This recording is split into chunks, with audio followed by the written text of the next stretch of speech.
আমরা আগামীকালকে কুরবানি করব, যাদের উপর কুরবানি ওয়াজিব হয়েছে। গোশত বন্টনের ক্ষেত্রে আমরা কি করব? গোশত বন্টনের ক্ষেত্রে মাসআলা হলো কুরবানির গোশত আমরা যদি চাই সমস্ত গোশত আমরা খেতে পারবো, কোনো অসুবিধা নাই, তাতে কোনো বাধা বিপত্তিও নাই, কোনো নিষেধও নাই। যদি কুরবানি গোশত আপনি সম্পূর্ণ খেয়ে ফেলেন, কাউকে না দেন, তাতে কোনো সমস্যা নাই। কুরবানি গোশত নিজে খাওয়া, কুরবানি দাতা নিজে খাবে, আত্মীয় স্বজনদেরকে দিবে, গরিবদেরকে দিবে, পাড়া প্রতিবেশীদেরকে দিবে, সব কিছু কি আছে? জায়েজ আছে। সব কিছু কি আছে? জায়েজ আছে। খবরদার, সাবধান।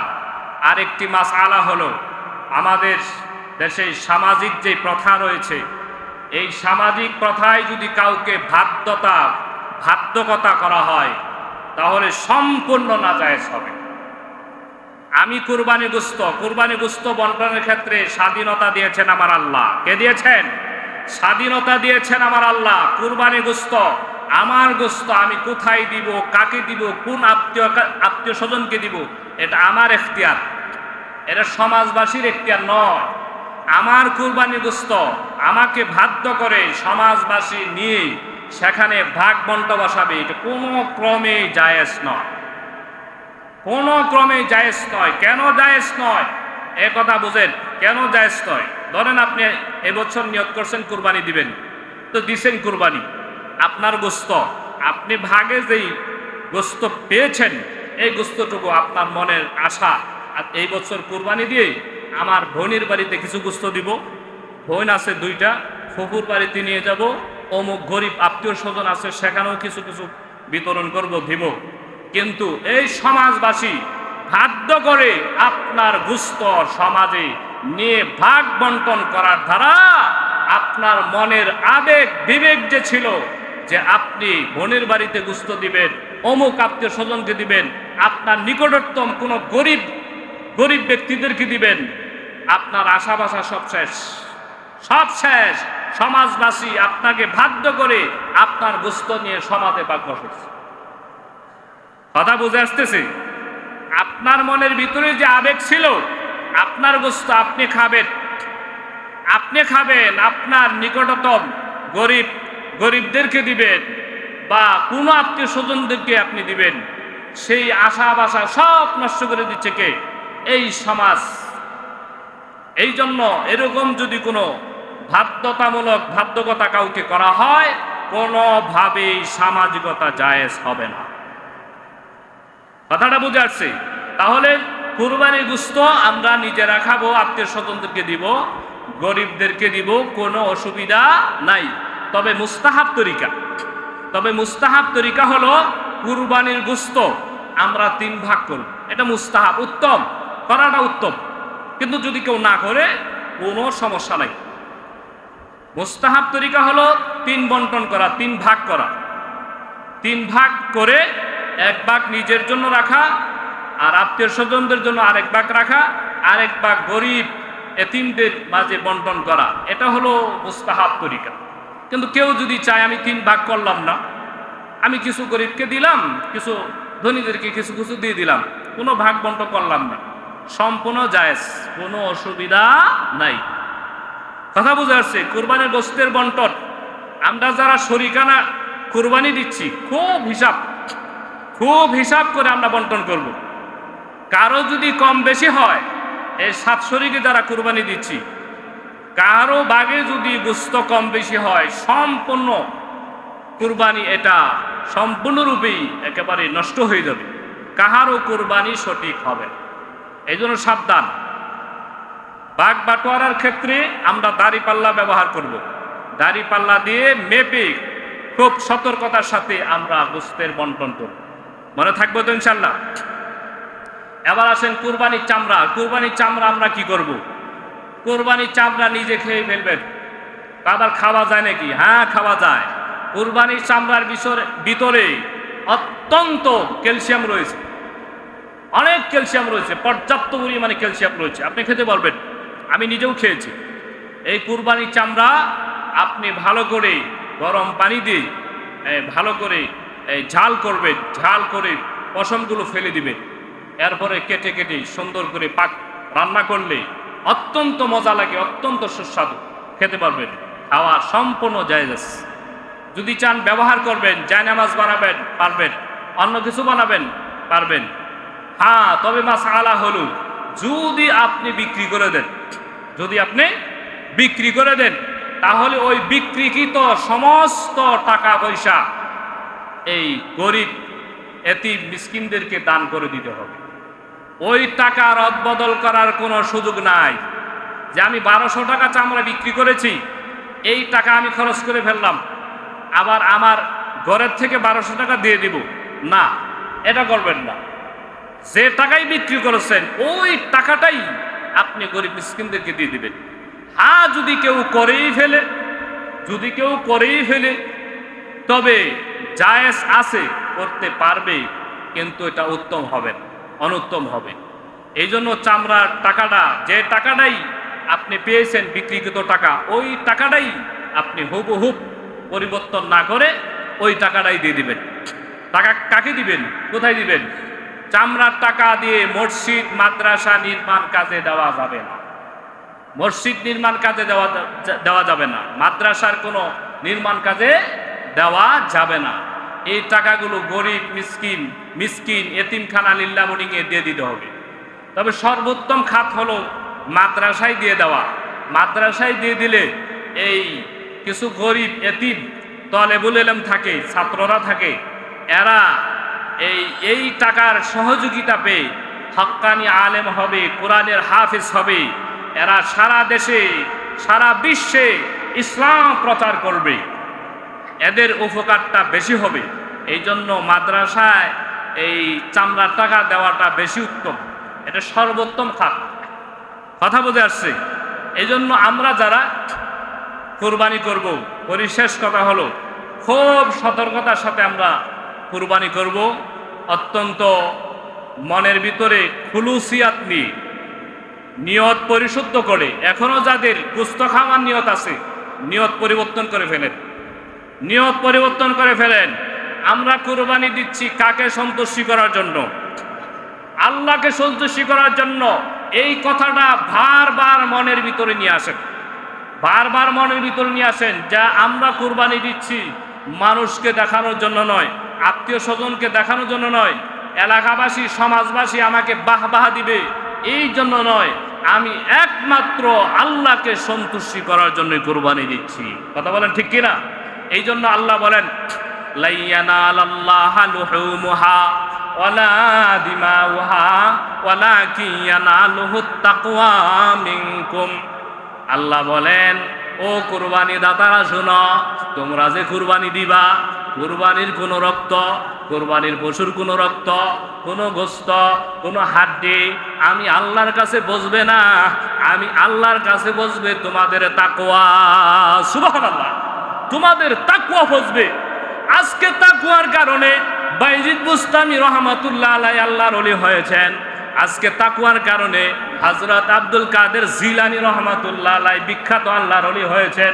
তাকওয়ার কারণে শাহজালাল রহমাতুল্লাহ আলাইহি বড় বিখ্যাত আল্লাহর ওলি হয়েছেন। আল্লাহু আকবার। যত বড় বড় আল্লাহর ওলি আছেন এরা তাকওয়ার কারণে এত উচ্চাঙ্গের হয়েছেন। সুবহানাল্লাহ। এরা যে এত উপরে পড়ছেন একমাত্র তাকওয়ার কারণেই। এই জন্য আমরা কুরবানি করব তো করব একমাত্র আল্লাহকে খুশি করার জন্য। আল্লাহ বলেন, লা ইন শাকারতুম লা আযীদান্নাকুম ওয়া লা ইন কাফারতুম ইন্না আযাবি লাশাদীদ। আল্লাহ বলেন, বান্দা, জিলহজ মাসে বরকতময় দিনে 9 তারিখের দিনে তুমি জুমার নামাজ পড়বার মতো সুযোগ পাইছিলা। ঈদের আগের দিনের জুমার নামাজ পড়বার মতো সুযোগ তোমার জীবনে ছিল, তুমি সুযোগকে কাজে লাগাইছ।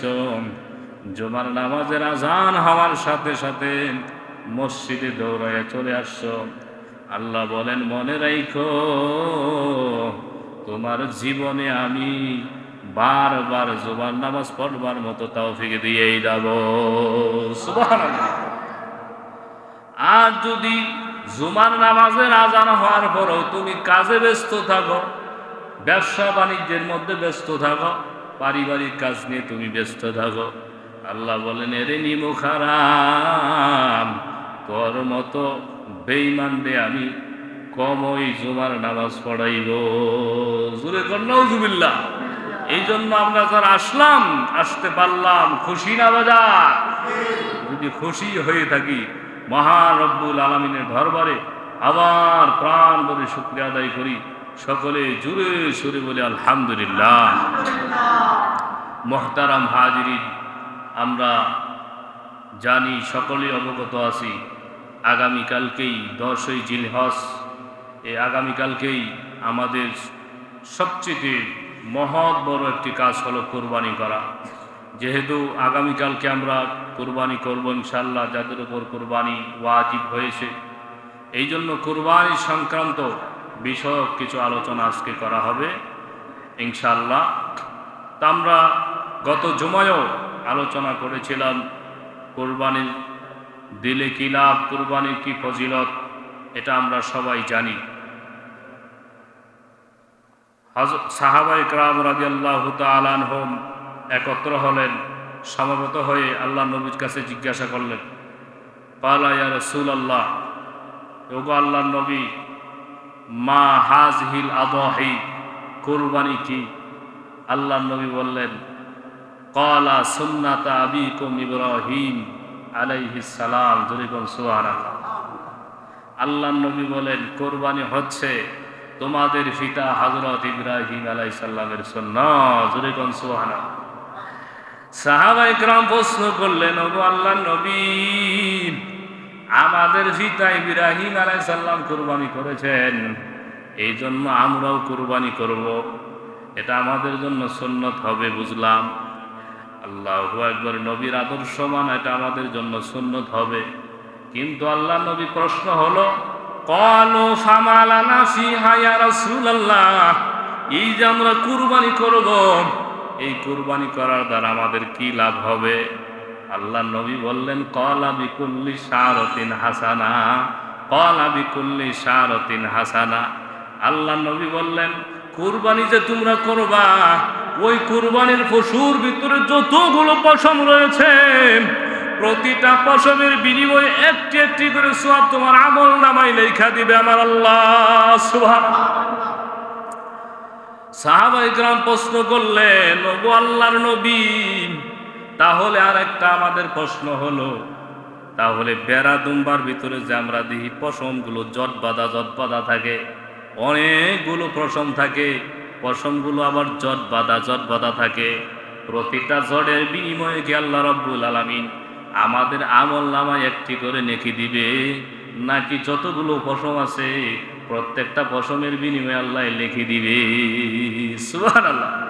আল্লাহ নবী বললেন, বিকুল্লি শারাতিন মিনাস সুফি হাসানা, ওই জটের ভিতরে যতগুলো পশম রয়েছে প্রতিটা পশমের বিনিময়ে আল্লাহ রাব্বুল আলামিন তোমাদের আমল নামায় সওয়াব লেখা দিবে।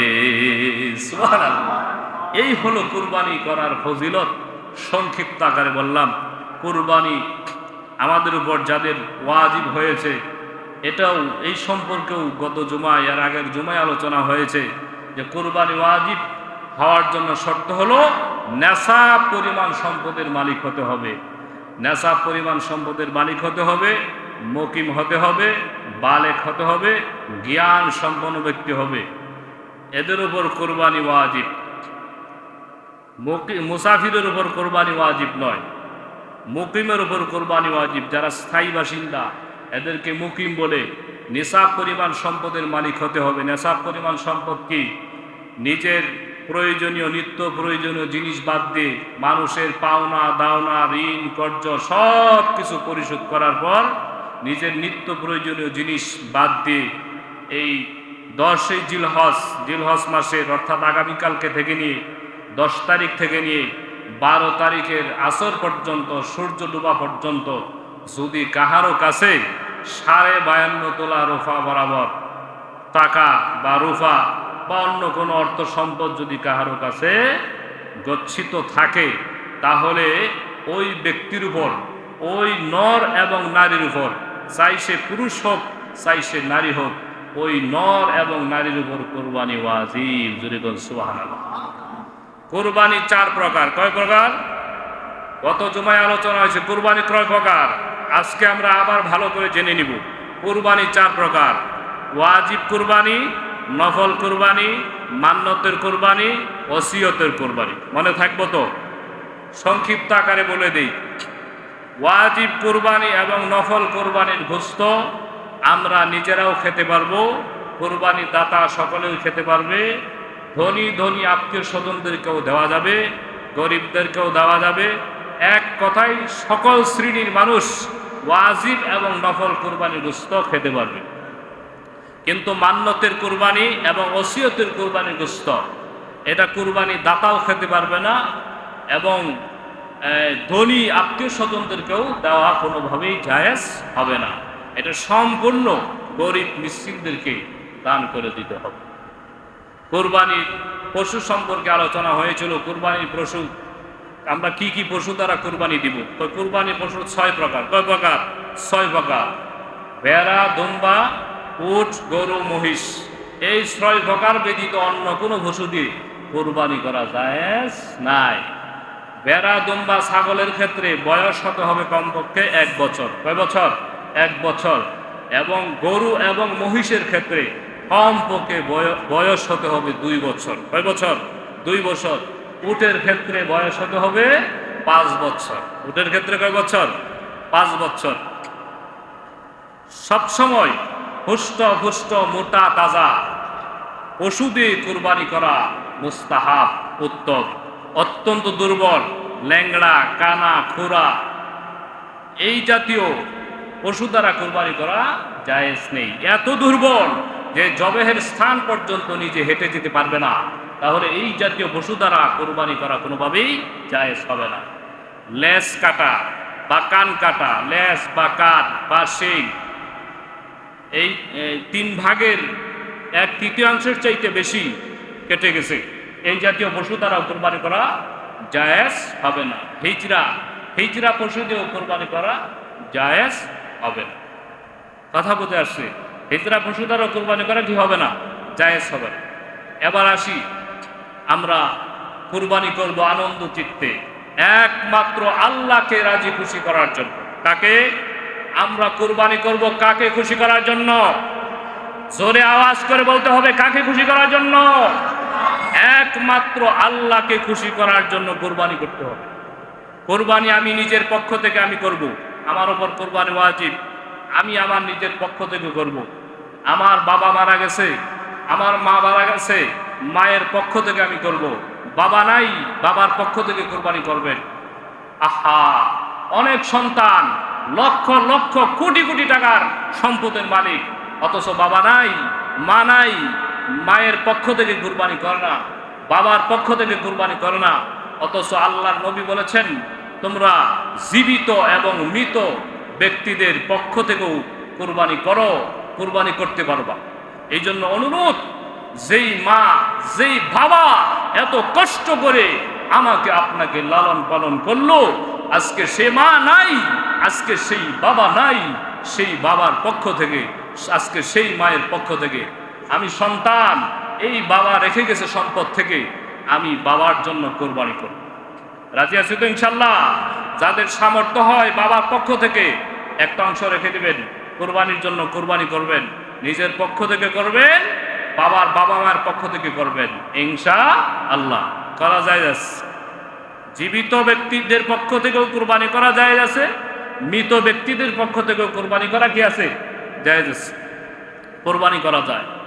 কুরবানির সময়কাল, কুরবানি আমরা কখন করব?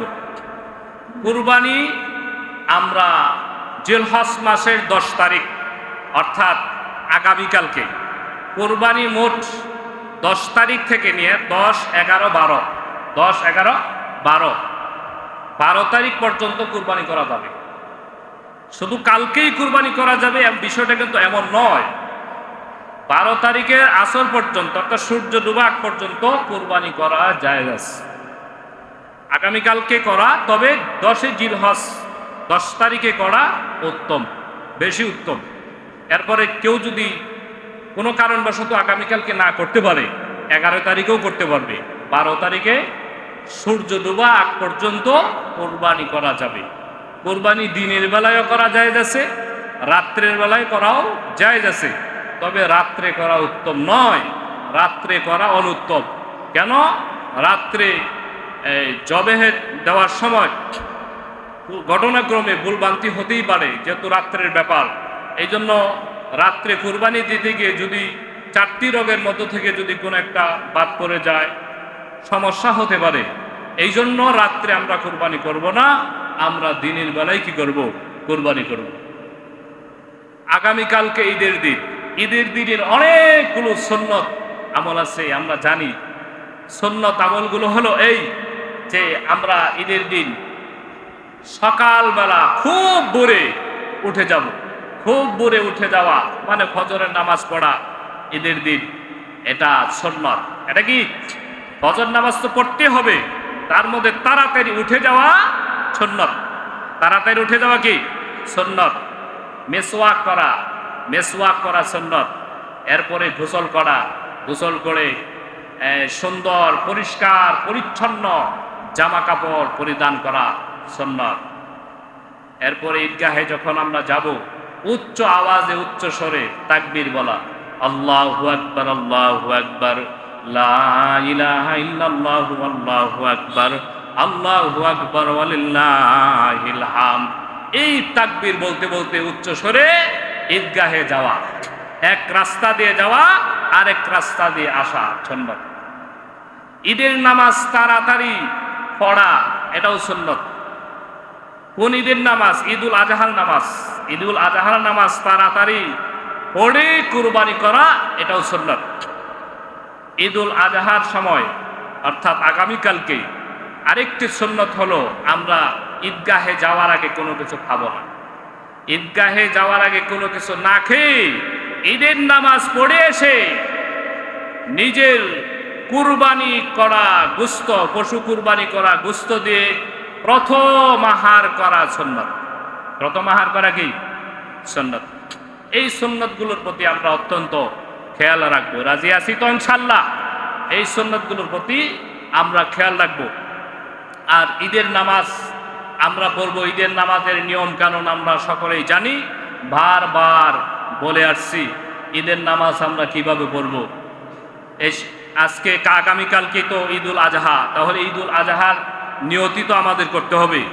আমরা প্রথমে এইভাবে নিয়ত করব যে আমি ঈদুল আজহার নামাজ পড়িতেছি অতিরিক্ত 6 তাকবীরের সহিত।